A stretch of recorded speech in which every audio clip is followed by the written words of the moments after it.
After 15 months of war, Israel claims to have killed around 10,000 Hamas militants and much of the group's leadership.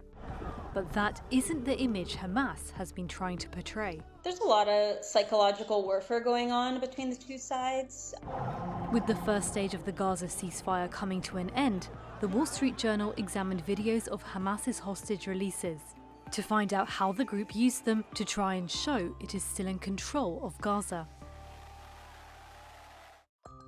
Under the terms of the ceasefire agreement, Hamas has released small groups of hostages over a 6-week period, in what Israel described as ceremonies designed to humiliate. They're brought on stage and made to smile, sometimes to speak and give speeches which are staged.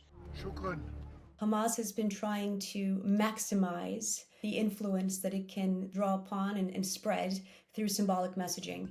This messaging even came down to some of the locations Hamas has staged its handovers at across the Gaza Strip. Hamas is trying to demonstrate that it continues to exert influence and a physical capability across different parts of the Gaza Strip. As the weeks passed, the ceremonies became more and more choreographed. Take the hostage release on January 25th. The 4 women freed were escorted onto a stage, decked out with a background bearing the seal of Hamas's armed wing. Just 3 weeks later, on February 15th, the setup was even more curated.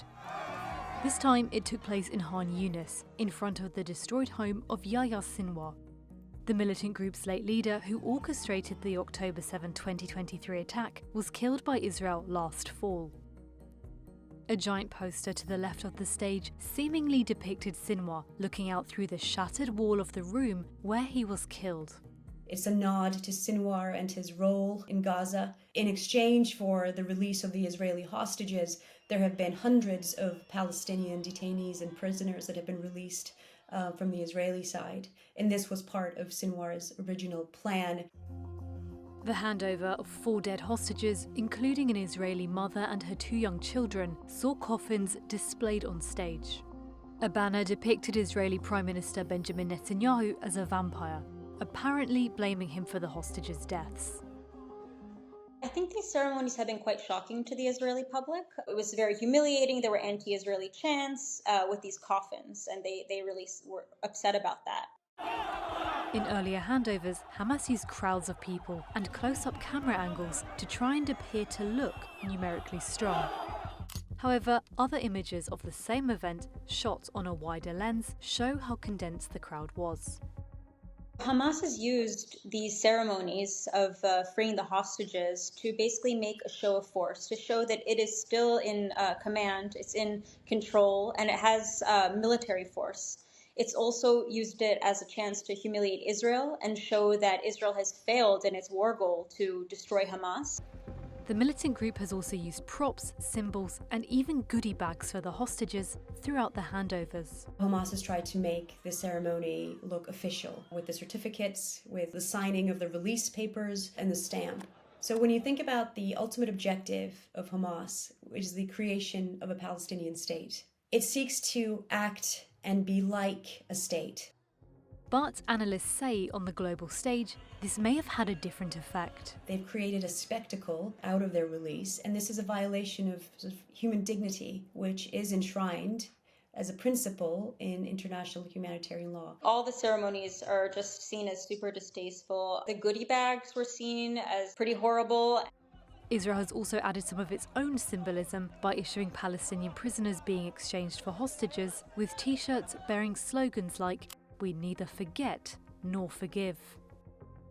It's gotten out some criticism in Israel. Some people see it as, sinking down to Hamas's level, but I think both sides want to show the other one that they're stronger and they're in control.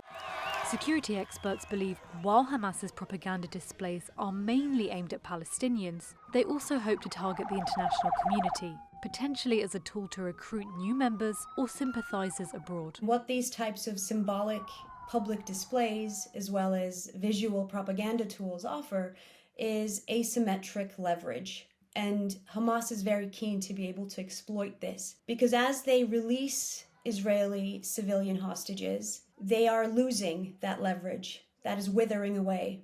And this is not lost upon the organization or its external supporters.